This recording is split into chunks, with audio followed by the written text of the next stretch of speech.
4 বছর হলো আমাদের বিয়ে হয়েছে, আজ পর্যন্ত একটাও সন্তান ধারণ করতে পারলাম না।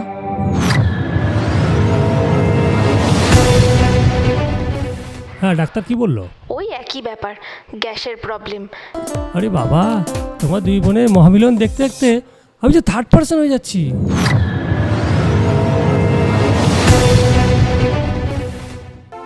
জীবন পূর্ণ করো,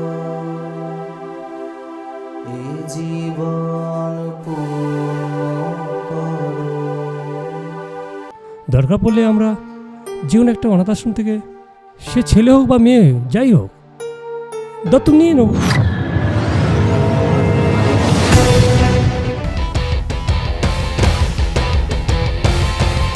ও যদি জানতে পারে, ও যে মুষড়ে পড়বে। সামান্য প্রাইভেট কোম্পানিতে চাকরি করে। ডাক্তারবাবুর কথা মতো বুঝতে পারছি আমার এই পৃথিবী ছেড়ে যাওয়ার সময় ঘনিয়ে এসছে। না, আর সময় নষ্ট করা ঠিক হবে না। তাছাড়া সকালে তোমাকে অসুস্থ দেখে আমার খুব খারাপ লেগেছে। আমাকে দেখে তোমার খারাপ লাগছিল নাকি আমার বোনের জন্য তোমার প্রেম উতলে উঠছিল?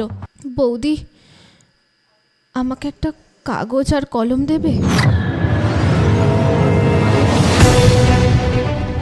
লক্ষ্মীটি, আমাকে ক্ষমা করে দিও। আমি যে ক্যান্সার রোগ আক্রান্ত। একদিন তো এই পৃথিবী ছেড়ে চলে যেতেই হবে। কথা দিচ্ছি, জীবনের শেষ দিন, শেষ মুহূর্ত পর্যন্ত আমার সব ভালোবাসার ফুল শুধু তোমাকেই দিয়ে যাব।